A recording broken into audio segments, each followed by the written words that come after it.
आज का यह कहानी 100 वर्ष की खूबसूरत रानी की रहस्यमय रानी की एक कहानी है। तो चलो कहानी स्टार्ट करते हैं। कभी कभी कुछ बातें इंसान की समझ से बहुत दूर होती हैं। ऐसे ही बिल्कुल समझ से बाहर थी चित्रा रानी। रानी चित्रा किसी चमत्कार से कम नहीं थी। कारण था रानी की सुंदरता। कहते थे रानी ने उम्र को बंदी बना लिया है। रानी 100 वर्ष की हो गई थी, लेकिन अभी भी 25 वर्ष की भांति जवान और खूबसूरत थी। विश्वास के परे था, इसलिए तो लोग चमत्कार कहते थे। रानी एक विशाल साम्राज्य के रानी थे। कहना था कि उसे अमरता का वरदान है। समय समय पर कई तरह के कायास रानी के लिए लगाए जाते थे। मानना था कि रानी के पास ऐसी कोई शक्ति है जिससे वो अभी तक युवा अवस्था में ही है। रहस्यमयी होने के कारण रानी का सम्मान और उससे डरना स्वाभाविक था। रानी की आभा देखते ही बनती थी। बड़ी सभा में जब वो आती थी तब उसकी सुंदरता को देख लोग आश्चर्य से भर जाते थे। एक विशाल सिंहासन पर वो बैठती थी और स्वर्ण जड़ित वस्त्र, रानी के जूड़े में विशेष गुलाब होते थे। लोगों का मानना था कि वो गुलाब भी कभी नहीं मुरझाते। रानी सुंदर थी और ऊपर से हमेशा जवान रहने वाली रानी कौन नहीं चाहेगा। इसलिए रानी पर मोहित होने वाले राजकुमारों की कोई कमी नहीं होती थी। लेकिन रानी के यह रहस्य ही नहीं बल्कि एक रहस्य और था कि अब तक रानी को कई बार विवाह कर चुकी है, लेकिन रानी के विवाह ज़्यादा नहीं टिकते। पहली रात के बाद ही रानी जिससे भी विवाह करती वो फिर नज़र नहीं आता। एक रहस्य से भरी रानी और रानी की इतनी रहस्यमयी बातें पता होने के बाद भी रानी के ऊपर मिटने वालों की कमी नहीं थी। एक अजीब सम्मोहन था जो सबको उसकी ओर खींचता था। जिज्ञासावश ही कई रानी का होना चाहते थे कि आखिर रानी के पास ऐसा क्या है जिससे वो 100 वर्षों के बाद भी अभी तक ज्यों की त्यों बनी हुई है। पड़ोसी राज्य का एक युवा राजकुमार अब रानी पर मोहित हो गया। रानी को प्रस्ताव दिया कि उनके विवाह करना चाहता है। बड़ा बहादुर था। कई दिनों के बाद उसने यह निर्णय किया था कि रानी को मिलने को वो सभा में आया। रानी ने कहा कि मुझसे विवाह क्यों करना चाहते हो। राजकुमार ने बोला, ना करने की एक वजह आप बता दीजिए। हमेशा युवा और इतना रहस्य, इसे मैं अपनाना चाहता हूँ। रानी ने कहा कि क्या तुम्हें पता है, बड़ी बड़ी बातें करने वाले मर्द पहली रात ही राजमहल छोड़कर भाग जाते हैं। राजकुमार बोला कि वो भागने वालों में से नहीं है।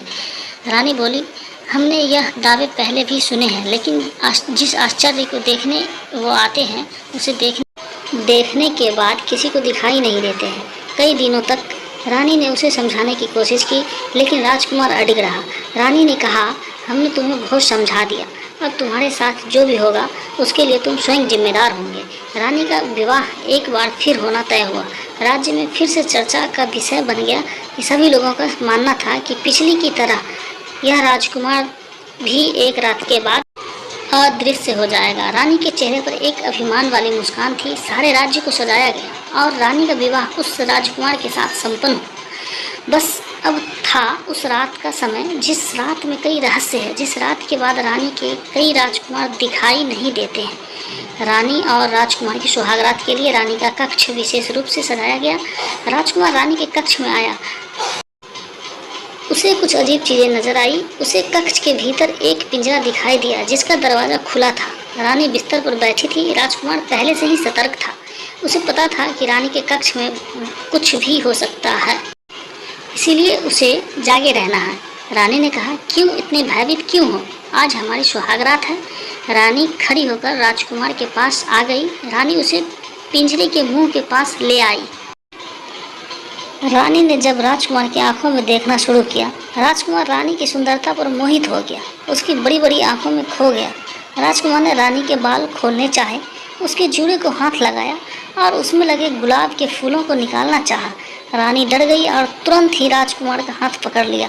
रानी को डरते देख राजकुमार रुका, फिर सोचा, हो न हो इसमें ही कुछ राज है।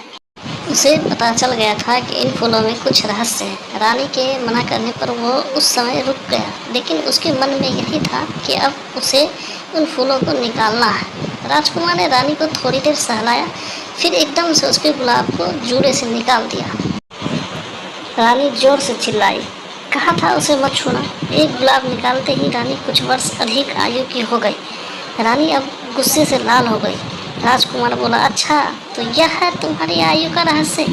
अभी एक गुलाब निकाला है, अगर पूरे गुलाब को निकाल दिया जाए तो तुम पूरी वृद्ध हो जाओगी।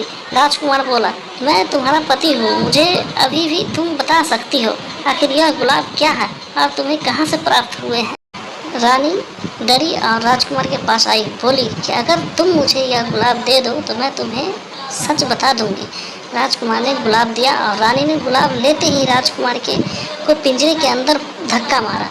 पिंजरे के भीतर जाते ही राजकुमार एक गुलाब का फूल बन गया और रानी फिर जोर से हंसते हुए बोली, ले देख ले, तेरे जैसे कितने मैंने गुलाब बनाकर अपने जूड़े में लगा लिए और उनकी आयु भी मुझे मिलने से मैं अभी तक जवान हूँ। रानी ने पिंजरे से गुलाब उठाया और अपने जूड़े में लगा लिया। यह पिंजरा है रानी की आयु का रहस्य। रानी फिर सुबह सभा में गई और इस बार फिर राजकुमार रात के बाद दिखाई नहीं दिया, लेकिन रानी के जूड़े में एक फूल और बढ़ गया। इसी तरह के मज़ेदार कहानी सुनने के लिए हमारे चैनल को सब्सक्राइब